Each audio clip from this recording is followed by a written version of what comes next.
السلام علیکم ناظرین، یہ ادرنہ کا میدان حواجز تھا۔ عربی نسل کا ابلغ گھوڑا اپنی پشت پر نقاب پوش سوار کو لیے پوری شان اور جوش و جذبے کے ساتھ میدان میں داخل ہوا۔ چاروں طرف کی نشستیں تماشائیوں سے بھری تھیں۔ نقاب پوش اور گھڑ سوار کے داخل ہوتے ہی پنڈال پر سناٹا چھا گیا، کیونکہ آج ترکوں کا سالانہ تہوار تھا۔ اسٹیڈیم میں شمشیر زنی، نیزہ بازی اور دیگر کھیلوں کے مقابلے ہو رہے تھے۔ نقاب پوش گھڑ سوار اپنی دو دھاری والی تلوار کو لہراتا ہوا میدان کے درمیان میں آ کر رک گیا اور اگلے لمحے اس نے اپنے چہرے سے نقاب ہٹا دی۔ یہ سکندر بیگ تھا، جو کہ سلطان مراد خان کا چہیتا منہ بولا بیٹا۔ اس کے گھوڑے کی پشت پر ایک باریک چھڑی کے ساتھ سلطان بایزید یلدرم کا پرچم لہرا رہا تھا۔ سکندر بیگ نے میدان میں ایک طرف کھڑے ینیچری کے سالاروں کو مخاطب کیا۔ یہ سالار اس اسٹیڈیم میں ہونے والے مقابلوں کے منصفین تھے۔ سکندر بیگ نے کہا، آل عثمان کے جاہ و جلال کی قسم، پوری سلطنت عثمانیہ میں کوئی جوان ایسا نہیں جس کے بازوؤں میں سکندر بیگ کو شکست دینے کی ہمت ہو۔ اگر ایسا کوئی مرد میدان اس میلے میں موجود ہے تو میں اسے قوت آزمائی کی دعوت دیتا ہوں۔ سلطنت عثمانیہ کے پرجلال فرمانروا سلطان مراد خان ثانی کی چھتری دار نشستیں سکندر بیگ کے بالکل سامنے تھیں۔ سلطان نے سکندر بیگ کی للکار سنی تو فخر سے مسکرایا، لیکن سلطان چند نشستیں دور بیٹھی مارسی کے ماتھے پر سلوٹیں پڑ گئیں۔ مارسی سکندر بیگ کی شان و شوکت پر بل کھا کر رہ گئی۔ یہ البانوی حسینہ سکندر کو ناپسند کرتی تھی۔ سکندر کی تالی سن کر ینیچری فوج کا ایک نوجوان سالار آغا حسن آگے بڑھا۔ آغا حسن کو دیکھتے ہی سکندر کے چہرے پر حقارت آمیز مسکراہٹ پھیل گئی۔ آغا حسن ایک دراز قد ایرانی النسل گھوڑے پر سوار تھا اور اس کے داہنے ہاتھ میں یمن کی بنی ہوئی بھاری بھرکم تلوار تھی۔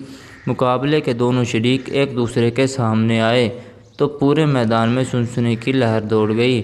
تماشائیوں کے چہروں پر جوش و جذبہ دکھائی دینے لگا اور مارسی اپنی نشست پر مچل کر رہ گئی۔ ایک منصف نے تکبیر بلند کر کے مقابلے کے آغاز کا اعلان کیا تو دونوں سوار اپنے اپنے گھوڑوں کی لگامیں تھامے ایک دوسرے کے بالکل نزدیک آ گئے۔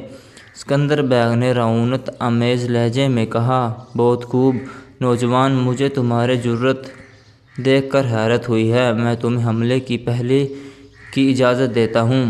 آغا حسن سکندر سے مرعوب ہوئے بغیر آگے بڑھا اور سکندر پر پوری طاقت سے وار کر دیا۔ سکندر نے بجلی کی طرح پہلو بدل کر خود کو بچایا اور مسکرا دیا، لیکن آغا حسن بھری تیزی کے ساتھ آگے بڑھا اور سکندر پر پوری قوت سے دوسرا وار کر دیا۔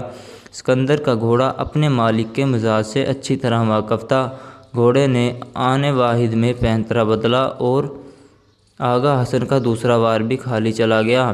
آغا حسن نے تیسری مرتبہ اپنے گھوڑے کو ایڑی لگائی، لیکن اب سکندر اپنا ارادہ بدل چکا تھا۔ اس نے جھکائی دینے کی بجائے تیزی کے ساتھ پے در پے وار کرنے شروع کر دیے۔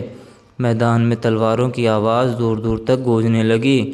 آغا حسن کو پسپا ہوتا دیکھ کر مارسی کا غمگین چہرہ ایک دم سفید ہو گیا۔ اسے جو امید بندھی تھی وہ ٹوٹنے لگی، کیونکہ وہ سکندر کی شکست چاہتی تھی، جبکہ سلطان مراد خان فخر سے گردن تانے مسکرا رہا تھا۔ وہ سکندر کے ہر وار پر اش اش کر اٹھتا۔ تھوڑی ہی دیر میں مقابلے کا فیصلہ ہو گیا۔ آغا حسن کی بھاری بھرکم تلوار سکندر کے ایک آہنی وار سے دو لخت ہو گئی۔ پورا اسٹیڈیم تالیوں کی آواز سے گونج اٹھا۔ سکندر نے حسبِ سابق پھر مقابلہ جیت لیا تھا۔ سلطان مراد خان کے پہلو میں بیٹھا نوعمر شہزادہ فرط جوش سے اپنی نشست پر اٹھ کھڑا ہوا۔ وہ دونوں ہاتھوں سے تالیاں بجا رہا تھا، لیکن مارسی بے حد مایوس تھی۔ اسے سکندر بیگ ایک آنکھ نہیں بھاتا تھا، کیونکہ سکندر اس پر دوڑے ڈالنے کی کوشش کیا کرتا تھا۔ مارسی کو سکندر کا کردار بھی ناپسند تھا۔ وہ اپنی ماں کا بھی ادھیڑ عمر مارتھا مارسی کی ماں تھی۔ یہ عورت البانوی شہزادوں کے ساتھ اورنا میں داخل ہوئی تھی۔ سکندر بیگ بھی البانوی شہزادہ تھا۔ اس کا البانوی نام جارج کسٹیار تھا۔ سلطان مراد خان الثانی نے بہت عرصہ پہلے البانیہ کے فرمانروا جان کسٹیار کو بروز شمشیر اپنا متی کر لیا تھا۔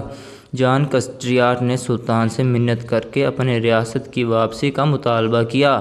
سلطان نے اس کی درخواست منظور کر لی اور ضمانت کے طور پر البانیہ کے حکمران نے اپنے 4 بیٹے سلطان مراد خان ثانی کے حوالے کر دیے۔ ان شہزادوں کے ہمراہ البانوی محل کی خاص کنیز مارتھا بھی روانہ کی گئی۔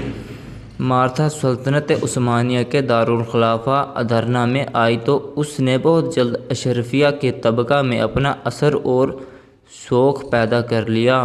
مارسی اسی مارتھا کی بیٹی تھی اور جارج کسٹریاٹ یعنی سکندر بیگ اسی مارتھا کے گھر میں پل کر جوان ہوا تھا۔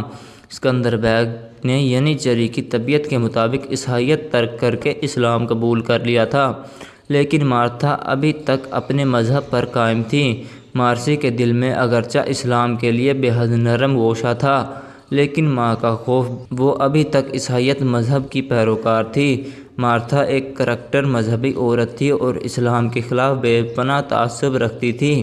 مارسی کو اسی وقت بے حد حیرت ہوئی جب اس کی ماں نے سکندر بیگ کو اسلام قبول کرنے پر کچھ نہ کہا۔ مارسی اپنی ماں کی طرف سے مشکوک تھی۔ مارسی کو اس بات کا شک تھا کہ اس کی ماں نے سکندر بیگ کو خود مذہب تبدیل کرنے پر آمادہ کیا ہے۔ وہ اپنی ماں اور اپنے ساتھ پل کر جوان ہونے والے جارج کسٹریاٹ کے طرز عمل میں عثمانی سلطنت کے خلاف سازش کی بو سونگھ رہی تھی۔ اس ویڈیو کا اگلا پارٹ اگلی ویڈیو میں دیکھیے گا۔